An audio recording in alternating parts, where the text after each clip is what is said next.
गोपाल आश्रम में जो वृद्ध माताएं रहती हैं, इन माताओं में आज एक और माँ सम्मिलित होने के लिए आई हैं। माँ को छोड़ने के लिए माँ का बेटा ही आया है। कहाँ से आई हो मेरी माँ? मैं कलकत्ता वेस्ट बंगाल से आई हूँ। तो आपके घर में कौन कौन है? बस एक ही बेटा है, एक बहू है, एक पोती है। तो एक बेटा है, फिर बेटा के होते हुए यहाँ क्यों आना पड़ा? क्या करो, देखिए बहू ने एकदम नरक बना दिया।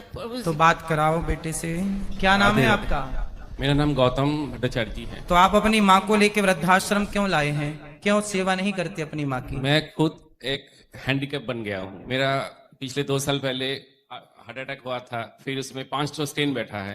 अच्छा। मेरा पेट के अंदर 32 स्टिचेस है, मेरा स्पॉन्डिलाइटिस है, तो मैं आधा ही खुद बीमार हूँ। तो मैं अपने माँ का ख्याल नहीं रख पा रहा हूँ। पत्नी कहाँ है आपकी? पत्नी मेरे साथ है, लेकिन पत्नी के साथ मेरा माँ का 36 का आंकड़ा हो गया है। तो माँ का और पत्नी का 36 आंकड़ा है, तो वृद्धाश्रम में अपनी पत्नी को लेकर आते कि तुम जाओ वृद्धाश्रम, हम तो माँ के साथ रहेंगे। जिस माँ ने आपको पाल पोस कर बड़ा किया, योग बनाया, तेल मालिश करी आपकी, आप उसे लेके वृद्धाश्रम आ गए। यदि ऐसी स्थिति है कि चलो पत्नी आप कमजोर हैं, आपको बीमारी है, तो पत्नी अपने पति को भी संभाल सकती है और अपनी सास को भी संभाल सकती है। क्या दिक्कत है? क्या ये दास अनिरुद्ध 278 माओं को उसकी सेवा नहीं कर रहा है?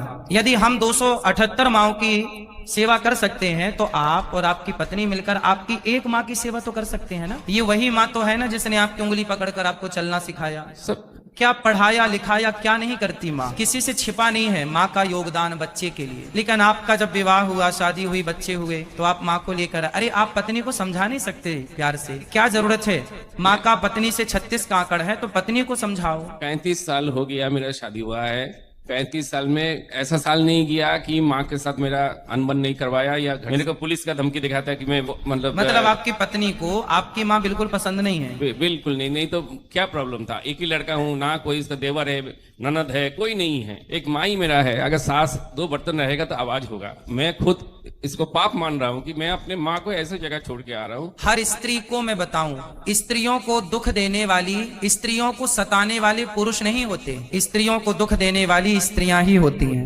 ये बात 99% सही है। अगर वो आएगी मेरा को कुछ करेगी ना, तो उसको ऊपर टॉर्चर करेगी, खाना नहीं देगी। अच्छा, ये आपकी सेवा करेंगे तो पत्नी इनको टॉर्चर करेगी? उसको टॉर्चर करेगी और बोलता ज्यादा करेगी तो तुमको पुलिस में, क्लब में जाके बताऊंगी जो तुम और तुम्हारा माँ मिलके मेरा को टॉर्चर कर रहे हो, और पुलिस के जाके कंप्लेन करेंगे, जेल में माँ बेटा को जेल में भर देंगे। देख लो जरा, आजकल कानून भी ऐसे हैं कि स्त्रियों की सुनवाई ही होती है।